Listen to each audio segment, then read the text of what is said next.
नमस्कार दोस्तों, Buddha inside world YouTube channel में आपका स्वागत है। इस कहानी को अंत तक सुनिएगा क्योंकि ये कहानी आपकी जिंदगी को बदलने वाली है। एक गांव में किसान रहता था जिसका नाम सोहन था, जो हमेशा मस्त और स्वस्थ रहता था। उसके चेहरे पर कभी किसी बात की उदासी नहीं होती थी और ना वो कभी चिंता करता। एक बार गांव में भयंकर तूफान आया। गांव की लोगों की सारी फसलें खराब हो गई। गांव के सभी लोग बहुत चिंतित हो गए। सब अपनी फसलों को देखकर मायूस हो रहे थे। तभी सबने देखा कि वो किसान अब भी बहुत खुश था। उसे कोई भी चिंता नहीं थी।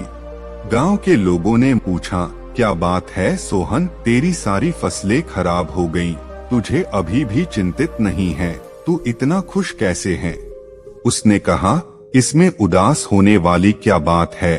उसने कहा, चिंता छोड़ दो भाई, हमेशा मस्त रहना सीखो, हंसते रहना सीखो। गांव वाले बोले, इसमें भला मस्त रहने जैसा क्या है? कैसे हम मस्त रह सकते हैं?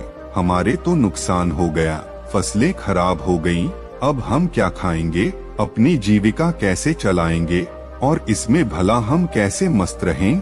अब तू ही बता, क्या तुझे कभी किसी बात की चिंता नहीं होती? तू हमेशा खुश कैसे रह लेता है? सोहन कहा, अरे भाई, चिंता छोड़ो, मस्त रहना सीखो। गांव वालों ने कहा, ठीक है, लेकिन मस्त रहने के पीछे वजह भी तो होनी चाहिए। हमें तो चिंताएं हो जाती हैं, हर चीज की चिंता, जिम्मेदारियों की चिंता। हम बच्चे थोड़े हैं कि हमेशा खुश रहें। 15 साल के बाद उनको भी चिंताएं घेर लेती हैं। अब तो चिंता ही चिंता है। मेरे बच्चों को पढ़ाई की चिंता है, उनके करियर की चिंता है, उनके भविष्य की चिंता है। मुझे उन बच्चों की खाना पीना और बाकी सारी घरेलू चीजों की चिंता है। तो भला इंसान कैसे खुश रह सकता है? सोहन कहा, खुश रहना एक कला है और मस्त रहना अपने आप में एक सोच है। गांव वालों ने बोला, तो क्या तुम हमें ये कला सिखा सकते हो कि हम भी हमेशा खुश और मस्त कैसे रह सकते हैं? मोहन बोला, हाँ, मैं तुम्हें एक मजेदार कहानी सुनाता हूँ, ध्यान से सुनो। बचपन की बात है, एक बार मैं अपने पिता के साथ जंगल के रास्ते से शहर जा रहा था क्योंकि हमें फसलों को बेचना था। उस समय मेरे पिताजी काफी परेशान रहते थे। घर में बिल्कुल भी धन नहीं था। अब तो फसलों को बेचना ही आखिरी उपाय था। जंगल में जाते जाते शाम हो गई और जंगल में काफी अंधेरा हो गया। रास्ता भी दिखाई नहीं दे रहा था। उस दिन भी ऐसे ही आंधी आई थी। तब तक हमारी बैलगाड़ी का पहिया जमीन में धुस गया और हम वहीं फंस गए। पापा ने पहिया बहुत निकालने की कोशिश की, लेकिन वो निकला ही नहीं। अंत में थक गए और हम हार गए। हमें कोई रास्ता नहीं दिखाई दिया। अब हम भूख प्यास से परेशान होने लगे और हमें डर लगने लगा। मैंने पापा से कहा, पापा, मुझे बहुत डर लग रहा है। पापा ने कहा, चिंता की कोई बात नहीं, मैं तेरे साथ हूँ, तू क्यों चिंता कर रहा है? लेकिन उनके कहने से मुझे कोई असर नहीं हुआ और मैं डरने लगा क्योंकि जंगल में बहुत आवाजें आ रही थी और वो जंगल बहुत ही वीरान था। पापा ने कहा, डरते नहीं हैं। काफी प्रयास करने के बाद हमने फैसला किया कि आज रात हम यहीं बिताएंगे। सुबह जैसे ही सुबह होगी, फिर हम बैलगाड़ी को निकालने की कोशिश करेंगे। फिर देखते हैं कि क्या और कैसे करना है। लेकिन बात सुबह की नहीं थी। बात ये थी कि अब रात को खाएंगे क्या, क्योंकि हमारे पास जितना भोजन था वो रास्ते में खत्म हो गया था। हम दोनों बैठकर कुछ सोच ही रहे थे। तभी एक कुटिया दिखाई दी जिसमें से प्रकाश की रोशनी आ रही थी। पापा ने बोला, तुम यहीं पर रुककर आराम करो, मैं अभी कुछ देखता हूँ, शायद कोई मदद मिल जाए। पापा फिर चले गए और मैं वहीं पर बैठकर डर के मारे रोने लगा। काफी देर बाद पापा एक महात्मा के साथ आते हुए दिखाई दिए।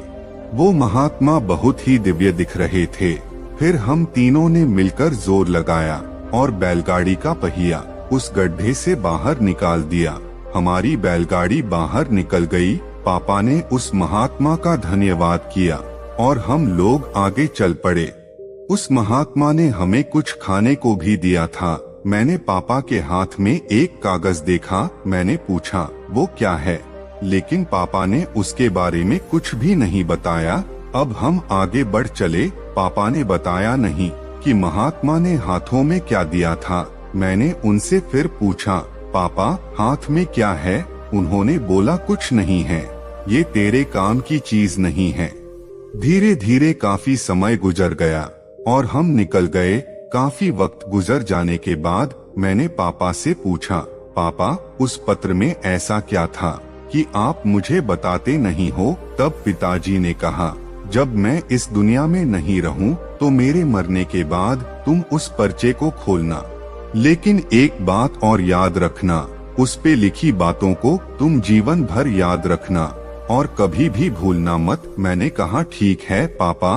अब काफी समय गुजर गया। गांव के लोगों ने सोहन से पूछा, वो सब तो ठीक है, लेकिन हमें चिंता क्यों ना हो? हमें तो चिंता होगी ना, हमारी फसलें खराब हो गई। सोहन ने कहा, क्या तुम फसलों को ठीक कर सकते हो? उन्होंने कहा नहीं। मोहन ने पूछा, क्या तुम दिन को रात बना सकते हो? उन्होंने कहा नहीं। उसने पूछा, क्या तुम हवाओं को रोक सकते हो? उन्होंने कहा नहीं। सोहन फिर पूछा, क्या तुम बारिश करवा सकते हो? सबने कहा नहीं भाई नहीं, हम कुछ नहीं कर सकते, हम भगवान नहीं हैं। तो सोहन कहा, जब तुम्हारे हाथ में कुछ है ही नहीं तो तुम भला चिंता करके क्या पाओगे? सारे किसान सोच में पड़ गए कि यार बात तो सही कह रहा है, इसमें भला ज्यादा चिंता करके क्या होगा। तब सोहन ने कहा, जब हमारे हाथ में कुछ है नहीं तो फिर हम चिंता कर क्या करेंगे? इसीलिए मस्त रहना सीखो और मस्त रहने की आदत डालो, तभी तुम्हारे जीवन में खुशियाँ आएंगी। तब सब किसान ने कहा, लेकिन उस पत्र में ऐसा क्या लिखा था? क्या तुमने पिता के जाने के बाद उसे खोलकर नहीं देखा? सोहन ने कहा, हाँ, पिता के मरने के बाद मैं बहुत अनाथ हो गया था, कुछ भी अच्छा नहीं चल रहा था, मुझे कोई रास्ता नहीं दिख रहा था कि अब मैं क्या करूं, क्योंकि उस समय मेरे पास कोई रोजगार नहीं था और मुझे ये खेती काम इतने अच्छे से आता नहीं था। तभी मेरे दिमाग में आया कि उस पत्र को खोलकर देखूं कि इसमें ऐसा क्या लिखा है। फिर जब मैंने उस पत्र को खोला तो मेरी आंखें खुली की खुली रह गईं। सबने पूछा, ऐसा क्या था उस पर्चे में, हमें भी बताओ। सोहन ने कहा, उस पत्र में लिखा था, ये वक्त भी गुजर जाएगा। मुझे इसका मतलब समझ में नहीं आया और इसका मतलब जानने के लिए मैं उस महात्मा के पास गया तो महात्मा ने बताया, ये समय भी गुजर जाएगा। मैंने कहा, ये तो ठीक है, आप तो वही बता रहे हैं जो इस पर्चे पर लिखा है, लेकिन इसका मतलब क्या है? महात्मा ने फिर कहा, ये समय भी गुजर जाएगा। अब मुझे गुस्सा आया। मैंने फिर से पूछा, ये क्या मजाक है? मैं इसका मतलब पूछ रहा हूँ और आप इस पर लिखी बातों को बार बार मुझे सुना रहे हैं। तब महात्मा ने कहा, तुम अभी परेशान हो, उदास हो, तुम्हें नहीं पता कि ये वक्त है और वक्त गुजर जाता है।